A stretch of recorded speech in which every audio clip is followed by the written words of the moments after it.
tous, aujourd'hui je vous retrouve dans une vidéo où je voudrais vous présenter la procédure d'injonction de payer.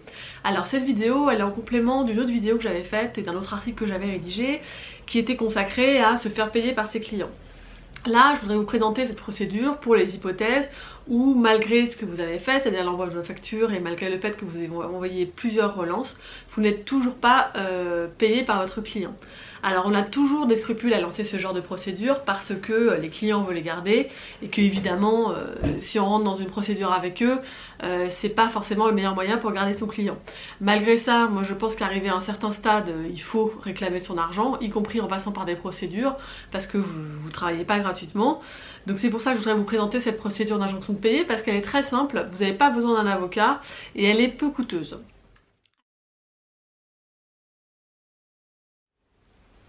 Alors d'abord, quand on a une facture qui n'est pas payée, la première étape c'est ce qu'on appelle le recouvrement amiable. On peut envoyer une lettre d'huissier ou une lettre d'avocat. Alors d'un point de vue juridique ça n'a pas de valeur, c'est-à-dire que ça ne va pas déclencher le paiement, mais d'un point de vue psychologique ça peut avoir un certain effet sur votre client. Votre client il peut se dire ah bah tiens, si je reçois une lettre d'avocat pour le paiement de cette facture, ça veut dire que mon fournisseur, mon prestataire, il est vraiment sérieux et qu'il veut vraiment récupérer son argent, et ça peut avoir un effet psychologique sur lui qui fait que ça va le contraindre à payer. Maintenant si ça ne marche pas, si la procédure de recouvrement amiable ne fonctionne pas, il y a ce qu'on appelle la procédure d'injonction de payer.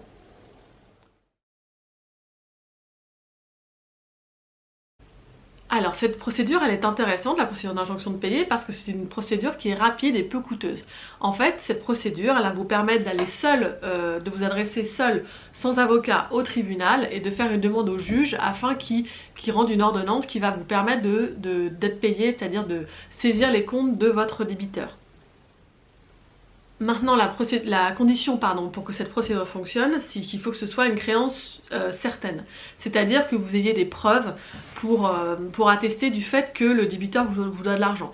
Donc vous allez rassembler tous les documents que vous avez, une facture, un échange de mails sur lequel vous vous mettez d'accord sur la prestation ou la chose que vous allez vendre ou que vous avez vendu, des bons de livraison, enfin tout élément qui va permettre au juge de voir que la somme vous est due. Pour ça, je vous invite à faire attention quand vous rédigez vos factures, même si un échange de mail avec l'accord sur la chose et le prix, ça vaut au contrat, donc dans ces cas-là, ça peut vous permettre un paiement. Je vous incite quand même à avoir toujours des factures bien faites, bien rédigées et envoyées en temps et en heure. Pour ça, donc je vous renvoie encore une fois à ma vidéo sur se faire payer par ses clients, dans laquelle j'explique comment rédiger une belle facture. Alors, une fois que vous avez rassemblé vos pièces, qu'est-ce que vous faites? Vous allez vous adresser au tribunal. Alors là, la question qui se pose, c'est vers quel tribunal vous allez aller.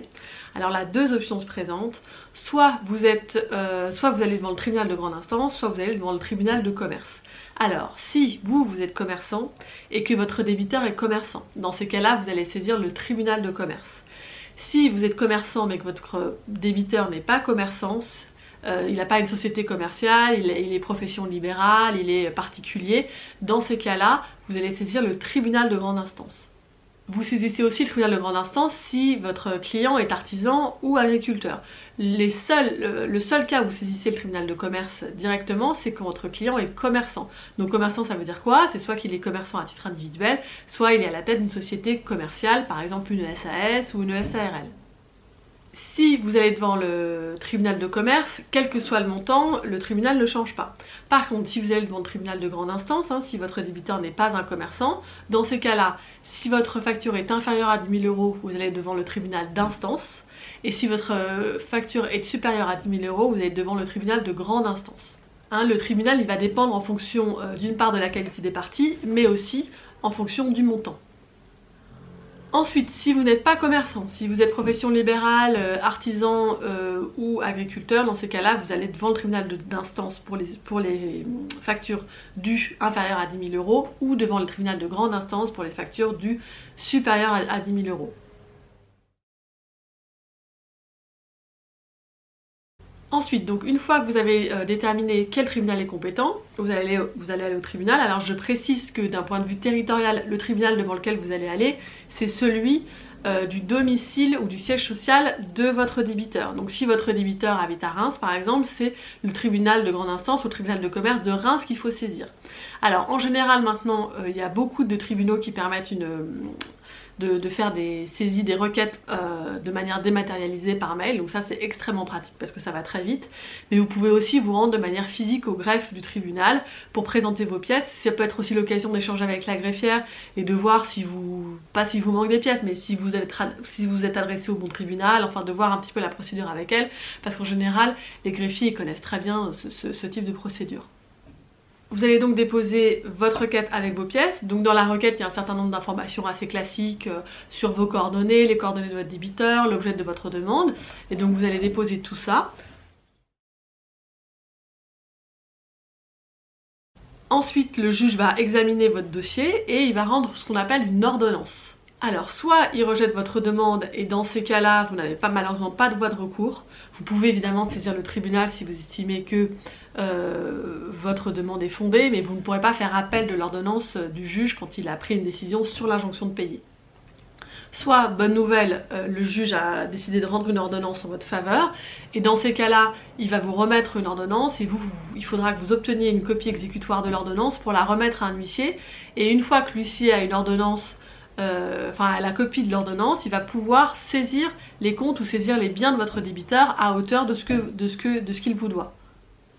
Attention, je précise que l'ordonnance, elle doit être signifiée, c'est-à-dire elle doit être envoyée au débiteur par huissier dans les 6 mois suivant sa date. Donc ne traînez pas parce qu'au-delà du délai de 6 mois, vous ne pourrez plus faire signifier l'ordonnance au débiteur et vous ne pourrez plus vous faire payer grâce à cette procédure. Alors cette procédure, moi je la trouve très pratique parce qu'elle ne nécessite l'intervention d'aucun auxiliaire de justice, sauf l'huissier à la fin pour effectivement faire saisir les biens de votre débiteur. Elle est aussi très rapide, plus de la moitié des décisions qui sont rendues sur ce type de procédure sont rendues dans un délai d'1 mois, donc elle va vraiment vous permettre de débloquer un problème sans vous lancer dans un procès long et coûteux.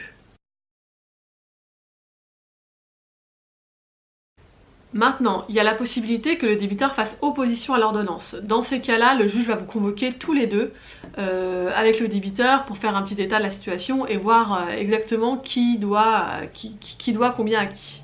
Donc comme je vous disais, le débiteur a 1 mois pour faire opposition à l'ordonnance. Donc une fois que ce délai d'1 mois est écoulé, c'est là où vous pouvez faire saisir les biens de votre débiteur, puisque vous disposez de cette ordonnance qui est un titre exécutoire qui vous permet, via un huissier, de faire saisir les biens de votre débiteur à hauteur de ce qu'il vous doit.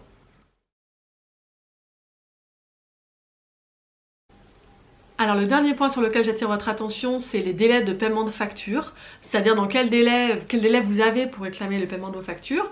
Le délai de droit commun, c'est un délai de 5 ans, donc c'est un délai assez long, mais faites attention parce qu'il y a des secteurs dans lesquels les délais sont plus courts, notamment en matière de transport ou en matière de lettres de change.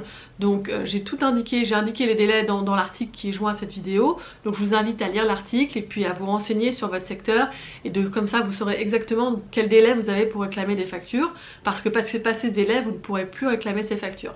Voilà, écoutez, j'espère que cette vidéo vous aura été utile et je vous dis à la prochaine fois. Au revoir!